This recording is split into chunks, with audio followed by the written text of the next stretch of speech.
ഞാൻ ഈ വെള്ളച്ചാട്ടത്തിൻ്റെ അടുത്ത് വന്ന് നിൽക്കാൻ ഇവിടെ തുടങ്ങിയിട്ട് കുറേ നേരമായി. ഇതുവരെ എൻ്റെ അടുത്തോട്ട് വെള്ളം വന്നിട്ടില്ല. കാറ്റടിച്ച് അങ്ങോട്ടൊക്കെ പോവാണ്. വസുധാരയിലെ വെള്ളം ദേഹത്തോട്ട് പതിക്കുന്നതാണ്. ഓം നമ ശിവായ, ഓം നമ ശിവായ, ഹരഹര മഹാദേവ്. ഇത് കണ്ടോ, വളരെ വലിയൊരു ഗ്ലേഷ്യറിൻ്റെ ഭാഗങ്ങളാണ് ഈ കാണുന്നത്. എന്ത് അപകടമാണെന്ന് നോക്കി. ആൾക്കാർ ഇതിൻ്റെ മുകളിൽ കയറി നിൽക്കുകയാണ്. താഴോട്ട് ഇടിഞ്ഞു വല്ലതും പോയി കഴിഞ്ഞാൽ ഈ കുഴി കിടക്കും ആൾക്കാർ. ഇതിൻ്റെ താഴെയൊക്കെ ആൾക്കാർ പോയി നിൽക്കുന്നത് കണ്ടോ ഫോട്ടോ എടുക്കാനായിട്ട്. ഭാരതത്തിലെ ആദ്യത്തെ ഗ്രാമം എന്നറിയപ്പെടുന്ന മാനാ ഗ്രാമത്തിലേക്ക് കയറുന്ന പ്രവേശന കവാടത്തിൻ്റെ മുന്നിലാണ് നമ്മൾ നിൽക്കുന്നത്. ബദരീനാഥ് ക്ഷേത്രത്തിൽ നിന്നും ഏകദേശം 5 കിലോമീറ്റർ അകലെയായിട്ടാണ് ഈ മാനാ ഗ്രാമം ഉള്ളത്. വളരെയേറെ പൗരാണിക പ്രാധാന്യമുള്ള ഒരു സ്ഥലമാണ് ഈ മാനാ ഗ്രാമം. നമ്മുടെ മഹാഭാരതത്തിലും മറ്റ് പല പുരാണങ്ങളിലും ഈ മാനാ ഗ്രാമത്തിനെ കുറിച്ചുള്ള പരാമർശങ്ങൾ നമുക്ക് കാണുവാനായിട്ട് സാധിക്കും. നമ്മൾ മാനാ ഗ്രാമത്തിലൂടെ ഏകദേശം ഒരു 1.25 കിലോമീറ്റർ നടന്ന് മുന്നോട്ട് വന്നിരിക്കുകയാണ്. പഞ്ചപാണ്ഡവന്മാർ ഏകദേശം 5000 വർഷങ്ങൾക്ക് മുമ്പ് നടന്ന് സ്വർഗത്തിലേക്ക് പോയ വഴിയിലൂടെയാണ് നമ്മളിപ്പോൾ നടന്നുകൊണ്ടിരിക്കുന്നത്. ഈ മാനാ ഗ്രാമത്തിൻ്റെ ഏറ്റവും വലിയ പ്രത്യേകതയായിട്ട് വേണമെങ്കിൽ പറയാവുന്നത് സരസ്വതി നദി കാണാൻ പറ്റുന്ന ഏക സ്ഥലം ഇതാണ്. നമ്മളിപ്പോൾ നടന്നുകൊണ്ടിരിക്കുന്ന ഈ സ്ഥലത്തിൻ്റെ തൊട്ട് മുന്നിലായിട്ടാണ് സരസ്വതി നദി നമുക്ക് കാണാൻ പറ്റുന്ന, ഭൂമിയിൽ കാണാൻ പറ്റുന്ന ഏക സ്ഥലമുള്ളത്. ഇതാണ് സരസ്വതി നദി കാണാൻ പറ്റുന്ന ഏക സ്ഥലം എന്ന് പറയുന്നത്. ഇവിടെ ഭയങ്കര തിരക്കാണ്. അതുകൊണ്ട് നമുക്ക് ഈ കാഴ്ചകളൊക്കെ നമുക്ക് തിരിച്ചു വരുന്ന വഴിക്കാണ്. നമ്മൾ നേരെ ഇപ്പോൾ വസുധാര ഫോൾസിലേക്കാണ് പോകുന്നത്. ഇവിടെ ഒരു സരസ്വതി ദേവിയുടെ ഒരു ക്ഷേത്രവും നമുക്ക് കാണാൻ സാധിക്കും. മഹാഭാരത യുദ്ധത്തിന് ശേഷം പഞ്ചപാണ്ഡവരെ രാജ്യം അഭിമന്യുവിൻ്റെ പുത്രനായിട്ടുള്ള പരീക്ഷത്തിനെ ഏൽപ്പിച്ചിട്ട് ഈ വഴിയാണ് ദ്രൗപദിയോടൊപ്പം സ്വർഗത്തിലേക്ക് യാത്രയായത്. പഞ്ചപാണ്ഡവരെ സ്വർഗത്തിലേക്ക് നടന്നു പോയതിൻ്റെ പ്രതീകമായിട്ട് നമുക്കിവിടെ പഞ്ചപാണ്ഡവരുടെയും ദ്രൗപദിയുടെയും അതുപോലെ തന്നെ ഏറ്റവും മുന്നിലായിട്ട് ഈ പഞ്ചപാണ്ഡവരുടെ മുന്നിൽ നടന്നു പോയത് യമരാജനാണ്. നമുക്ക് ഈ കഥയൊക്കെ നമുക്ക് മഹാഭാരതത്തിൽ കാണാൻ സാധിക്കും. ആ പ്രതിമകളൊക്കെ ഇപ്പം ഇവിടെ പണിത് വെച്ചിരിക്കുന്നത് നമുക്ക് കാണാം ഈ മാനാ ഗ്രാമത്തിൽ. ഇതുകൊണ്ട് നമുക്കിവിടെ ഏറ്റവും മുന്നിലായിട്ട് യമരാജനെയാണ്. കാരണം നായയുടെ രൂപത്തിൽ പഞ്ചപാണ്ഡവരുടെ ഏറ്റവും മുന്നിലായിട്ട് അനുഗമിച്ച യമരാജനെ കാണാം. തൊട്ട് പുറകിലായിട്ട് യുധിഷ്ഠിരന്, അങ്ങനെ പഞ്ചപാണ്ഡവരുടെയും ദ്രൗപദിയുടെയും പ്രതിമകൾ നമുക്കിവിടെ പണിത് വെച്ചിരിക്കുന്നതാണ്. നമ്മളിപ്പോൾ മാനാ ഗ്രാമത്തിലൂടെ നടന്ന് അളകനന്ദ നദിക്ക് കുറുകെ കടന്ന് നമ്മൾ വസുധാര ഫാൾസ് എന്ന് പറഞ്ഞുകൊണ്ട് ഇവിടെ വളരെ പൗരാണിക പ്രാധാന്യമുള്ള ഒരു വെള്ളച്ചാട്ടമുണ്ട്. ആ വെള്ളച്ചാട്ടത്തിൻ്റെ അടുത്തോട്ടാണ് നമ്മൾ നടന്നു പോകുന്നത്. ഈ മാനാ ഗ്രാമത്തിൽ നിന്ന് ഏകദേശം ഒരു 5 കിലോമീറ്ററാണ് ഈ വസുധാര ഫാൾസിലേക്കുള്ളത്. പഞ്ചപാണ്ഡവർ സ്വർഗത്തിലോട്ട് നടന്നു പോകുന്ന വഴിക്ക് നമുക്കറിയാം ഓരോരുത്തരായിട്ട് പതിക്കുന്നതായിട്ട് നമുക്ക് കാണാൻ സാധിക്കും. ഇങ്ങനെ ദ്രൗപദി ദേവിയുടെ ശരീരം പതിച്ച സ്ഥലമാണ് ഇവിടെ. ഈ സ്ഥലത്തായിട്ട് നമുക്ക് ഇന്ന് കാണാൻ സാധിക്കുന്നത് ഈ ഒരു ബാല ത്രിപുരസുന്ദരി ദേവിയുടെ ഒരു ക്ഷേത്രമാണ് നമുക്ക് കാണാൻ സാധിക്കുന്നത്. അപ്പോൾ ദ്രൗപദി ദേവി പതിച്ച സ്ഥലത്തായിട്ടുള്ള ക്ഷേത്രം. നമുക്ക് തിരിച്ചു വരുന്ന വഴിക്ക് ആ ക്ഷേത്രത്തിലേക്ക് നമുക്ക് പോകാം. ഈ സ്ഥലത്ത് വെച്ചിട്ടാണ് ദ്രൗപദി ദേവി സ്വർഗത്തിലേക്ക് പോകുന്ന വഴിക്ക് ദ്രൗപദി ദേവി പതിച്ചതെന്ന് പറയുന്നത്. അങ്ങനെ നമ്മൾ ദ്രൗപദി ദേവി വീണ സ്ഥലത്ത് നിന്ന്, അതായത് സ്വർഗത്തിലേക്ക് പോകുന്ന വഴിക്ക് ദ്രൗപദി ദേവി വീണ സ്ഥലത്ത് നിന്ന് നമ്മൾ വീണ്ടും മുന്നോട്ട് നടന്നു പോവുകയാണ്. ഇവിടെയായിട്ട് നമുക്ക് ഭാരതത്തിലെ അവസാന ചായക്കടയും അതുപോലെ കൂൾ ഡ്രിങ്ക്സ് കടയൊക്കെ കാണാൻ സാധിക്കും. അപ്പോൾ ഇവിടെ നിന്ന് നമുക്ക് ആവശ്യത്തിന് വേണ്ട വെള്ളമൊക്കെ മേടിച്ചുകൊണ്ട് വേണം പോകാനായിട്ട്. മുകളിലോട്ട് ചെന്ന് കഴിഞ്ഞാൽ കടകളൊന്നുമില്ല. നമ്മൾ ഉച്ചയ്ക്ക് ഏകദേശം ഒരു 12 മണിയോടുകൂടി മാനാ ഗ്രാമത്തിൽ നിന്ന് വസുധാര ഫാൾസിലേക്കുള്ള യാത്ര ആരംഭിച്ചിരിക്കുകയാണ്. ഏകദേശം ഇവിടുന്ന് ഒരു 5 കിലോമീറ്റർ ദൂരമുണ്ട്. 2 മണിക്കൂറോളം എടുക്കുമെന്നാണ് തോന്നുന്നത്. നല്ല രീതിയിൽ ചില സ്ഥലത്തൊക്കെ ട്രെക്ക് ചെയ്ത് നമുക്ക് പോകേണ്ടി വരും. നമുക്ക് ഈ രീതിയിൽ കല്ല് പാകിയ വഴിയാണ് മുന്നോട്ട് കാണാൻ സാധിക്കുന്നത്. അതുപോലെ തന്നെ ഇവിടെ നമുക്കൊരു വ്യൂ പോയിൻ്റ് കാണാം. നമ്മളിത് കണ്ടോ, അളകനന്ദ നദിയുടെ തീരത്തോടെയാണ് നമ്മൾ മുന്നോട്ട് പോകുന്നത്. അപ്പോൾ ഇതുപോലെ കല്ല് പാകിയ വഴിയുള്ളതുകൊണ്ട് നമുക്ക് നടക്കാനായിട്ട് വലിയ ബുദ്ധിമുട്ടില്ല.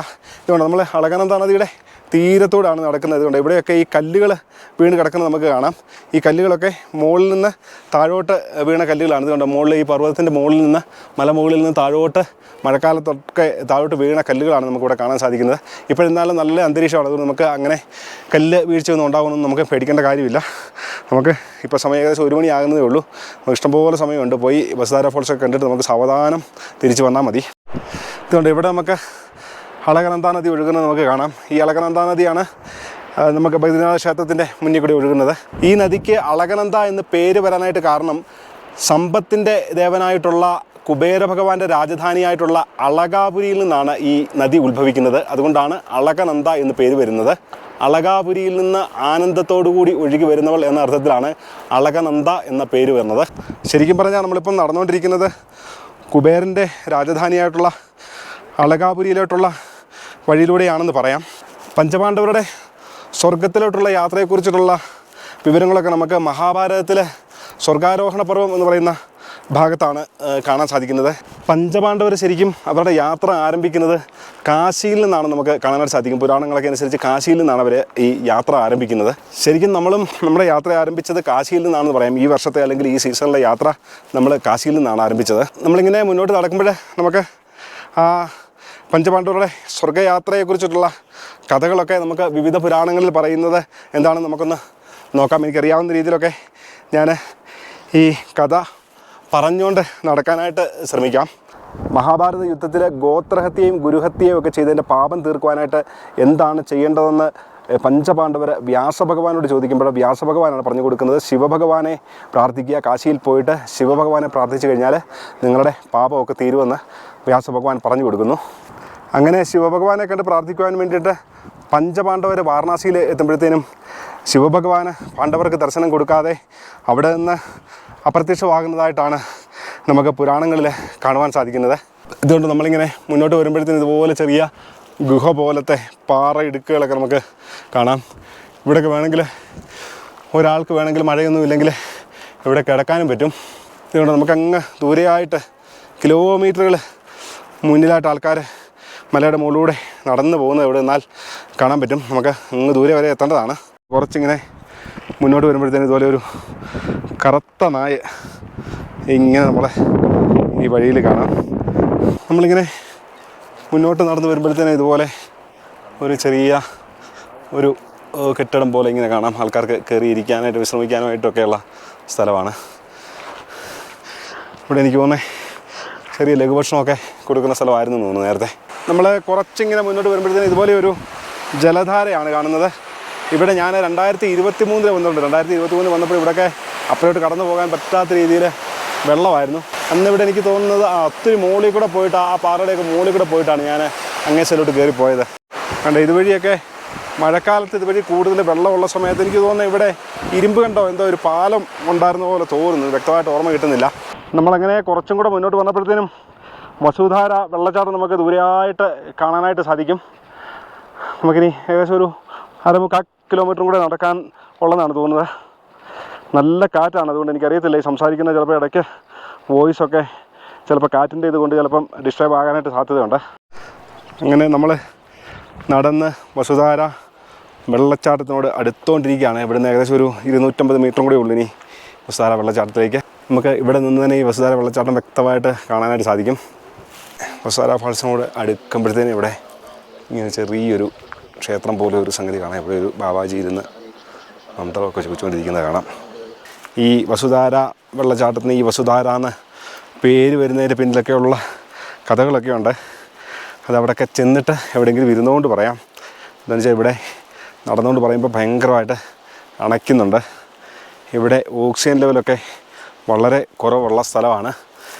അങ്ങനെ നമ്മൾ വസുധാര ഫാൾസിൻ്റെ പവിത്രമായിട്ടുള്ള കാഴ്ചയാണ് കണ്ടുകൊണ്ടിരിക്കുന്നത്. നമ്മളിവിടെ ഈ വെള്ളച്ചാട്ടത്തിൻ്റെ അടുത്തോട്ട് വരുമ്പോഴത്തേനും ഇവിടെ ഇങ്ങനെ നിറച്ച് മഞ്ഞാണ് കാണുന്നത്. നമുക്ക് ആ വെള്ളച്ചാട്ടത്തിൻ്റെ അടുത്തോട്ട് പോകണമെങ്കിൽ ഈ മഞ്ഞൾ ചവിട്ടി വേണം പോകാനായിട്ട്. ഷൂ ഒന്നുമില്ല, വളരെ സൂക്ഷിച്ച് നടക്കണം. ഇതുണ്ടോ മഞ്ഞ് മുകളിൽ നിന്ന് മഞ്ഞ് വീണ് കിടക്കുന്നതാണ്. ഇതാണ് വസുധാര ഫാൾസിൻ്റെ തൊട്ട് അടുത്ത് നമ്മളെത്തി. നട്ടുച്ച സമയമായതുകൊണ്ട് എന്താണേലും നമുക്ക് വലിയ തണുപ്പൊന്നും ഫീൽ ചെയ്യുന്നില്ല. ഇത് കണ്ടോ വളരെ വലിയൊരു ഗ്ലേഷ്യറിൻ്റെ ഭാഗങ്ങളാണ് ഈ കാണുന്നത്. എന്ത് അപകടമാണെന്ന് നോക്കി ആൾക്കാർ ഇതിൻ്റെ മുകളിൽ കയറി നിൽക്കുകയാണ്. താഴോട്ട് ഇടിഞ്ഞു വല്ലതും പോയി കഴിഞ്ഞാൽ ഈ കുഴി കിടക്കും ആൾക്കാർ. ഇതിൻ്റെ താഴെയൊക്കെ ആൾക്കാർ പോയി നിൽക്കുന്നത് കണ്ടോ ഫോട്ടോ എടുക്കാനായിട്ട്. നമ്മൾ വസുധാര ഫാൾസിൻ്റെ തൊട്ട് താഴെയാണ്, വെള്ളച്ചാട്ടത്തിൻ്റെ തൊട്ട് താഴെയാണ് നിൽക്കുന്നത്. ഇത് കണ്ടോ ഇത് വളരെ വലിയ ഒരു ഗ്ലേഷ്യറാണ്. ഇതുകൊണ്ട് ഇതൊക്കെ ഐസായിട്ടിരിക്കുന്നതാണ്. ഇതിൻ്റെ മുകളിലൊക്കെ കയറി ആൾക്കാർ നിൽക്കുന്നുണ്ടോ. ഇതിൻ്റെ താഴെ ഭാഗം ഇങ്ങനെ പൊള്ളയാണ്. എന്തെങ്കിലും കാരണവശാലും ഒന്ന് വിണ്ടു പോവുകയാണെങ്കിൽ ആൾക്കാർ താഴോട്ട് പോകുന്നുണ്ട്. ഇതിൻ്റെയൊക്കെ താഴെ ആൾക്കാർ നിന്ന് ഫോട്ടോ എടുക്കാനായിട്ടൊക്കെ നിൽക്കുന്നതാണ്.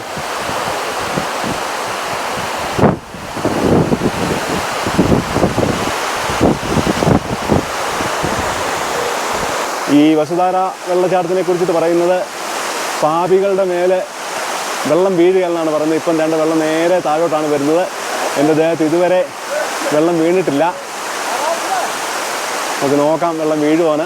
ഞാൻ ഈ വെള്ളച്ചാട്ടത്തിൻ്റെ അടുത്ത് വന്ന് നിൽക്കാൻ ഇവിടെ തുടങ്ങിയിട്ട് കുറേ നേരമായി. ഇതുവരെ എൻ്റെ അടുത്തോട്ട് വെള്ളം വന്നിട്ടില്ല. കാറ്റടിച്ച് അങ്ങോട്ടൊക്കെ പോവുകയാണ്. എന്താണെങ്കിലും ഇവിടെ ശകലം നേരം കൂടെ വെയിറ്റ് ചെയ്യുകയാണ്. ഇപ്പം വെള്ളം വീണു, ഇപ്പം ദേഹത്ത് വെള്ളം വീണിട്ടുണ്ട്. പാപങ്ങളൊക്കെ ക്ഷമിക്കണം, പാപങ്ങളൊക്കെ പൊറുക്കണമെന്ന് ഭഗവാനോട് പ്രാർത്ഥിക്കുകയാണ്. വെള്ളം നേരെ ദേഹത്തോട്ട് വീഴുന്നുണ്ട്. വസുധാര ഫോൾസിൻ്റെ നേരെ മുന്നിലാണ് നമ്മൾ നിൽക്കുന്നത്. വസുധാര വെള്ളച്ചാട്ടത്തിന് നേരെ മുന്നിലാണ് നിൽക്കുന്നത്. പറന്ന വെള്ളം നമ്മുടെ അടുത്തോട്ട് തന്നെ വരുന്നുണ്ട്. അങ്ങനെ വസുധാര വെള്ളച്ചാട്ടത്തിന് നേരെ മുന്നിലാണ് ഈ പുണ്യതീർത്ഥം നമ്മുടെ ദേഹത്ത് വന്ന് വീണിരിക്കുകയാണ്. ഓം നമോ ഭഗവതേ വാസുദേവായ. ശംഭോ മഹാദേവ. ഓം നമോ ഭഗവതേ വാസുദേവായ. ഓം നമോ ഭഗവതേ വാസുദേവായ. വസുധാരയിലെ വെള്ളം ദേഹത്തോട്ട് പതിക്കുന്നതാണ്. ഓം നമ ശിവായ. ഓം നമ ശിവായ. ഹരഹര മഹാദേവ്. ഹരഹര മഹാദേവ്. ഓം നമോ ഭഗവതേ വാസുദേവായ. ഈ വസുധാര വെള്ളച്ചാട്ടത്തിൻ്റെയൊക്കെ പുറകിലായിട്ടാണ് സമ്പത്തിൻ്റെ ദേവനായിട്ടുള്ള കുബേര ഭഗവാന്റെ രാജധാനിയായിട്ടുള്ള അളകാപുരി ഉള്ളത്. അതുപോലെ ഈ വസുധാര വെള്ളച്ചാട്ടത്തിന് ഈ ഇങ്ങനെ വസുധാര എന്ന പേര് വരുന്നതിന് പിന്നിലും ഒരു പുരാണ കഥയുണ്ട്. അഷ്ടവസുക്കൾക്ക് വസിഷ്ഠ മഹർഷിയിൽ നിന്ന് ഒരു ശാപം ലഭിക്കുന്നതായിട്ടുള്ള കഥ നമുക്ക് മഹാഭാരതത്തിൽ കാണാനായിട്ട് സാധിക്കും. അഷ്ടവസുക്കൾ വസിഷ്ഠ മഹർഷിയുടെ ആശ്രമത്തിലുണ്ടായിരുന്ന ഒരു പശുവിനെ മോഷ്ടിക്കുകയും അങ്ങനെ വസിഷ്ഠ മഹർഷി അഷ്ടവസുക്കൾ ഭൂമിയിൽ വന്ന് മനുഷ്യരായി പിറക്കട്ടെ എന്ന് ശപിക്കുകയും ചെയ്യുന്നതായിട്ടാണ് കഥ. അഷ്ടവസുക്കൾക്ക് വസിഷ്ഠ മഹർഷിയിൽ നിന്ന് ഉണ്ടായ ശാപം നശിക്കുന്നതിന് വേണ്ടിയിട്ട് അഷ്ടവസുക്കൾ ഈ വസുധാര ഫോൾസിൻ്റെ അടുത്ത് വന്നിട്ട് തപസ് ചെയ്തു എന്നാണ് പറയുന്നത്. അതുകൊണ്ടാണ് അഷ്ടവസുക്കൾ തപസ് ചെയ്ത സ്ഥലമായതുകൊണ്ടാണ് വസുധാര ഫോൾസ് എന്ന വസുധാര വെള്ളച്ചാട്ടം എന്ന് ഈ വെള്ളച്ചാട്ടത്തിന് പേര് വരുന്നത്. ഓം നമോ ഭഗവതേ വാസുദേവായ. ഓം നമോ ഭഗവതേ നാരായണായ. ഓം നമോ ഭഗവതേ വാസുദേവായ. ഓം നമോ ഭഗവതേ നാരായണായ. ഓം നമോ ഭഗവതേ വാസുദേവായ. ഓം നമോ ഭഗവതേ നാരായണായ. ഓം നമോ ഭഗവതേ വാസുദേവായ. ഓം നമോ ഭഗവതേ നാരായണായ. ഹരേ രാമ രാമ രാമ ഹരേ ഹരേ. ഹരേ കൃഷ്ണ കൃഷ്ണ കൃഷ്ണ ഹരേ ഹരേ.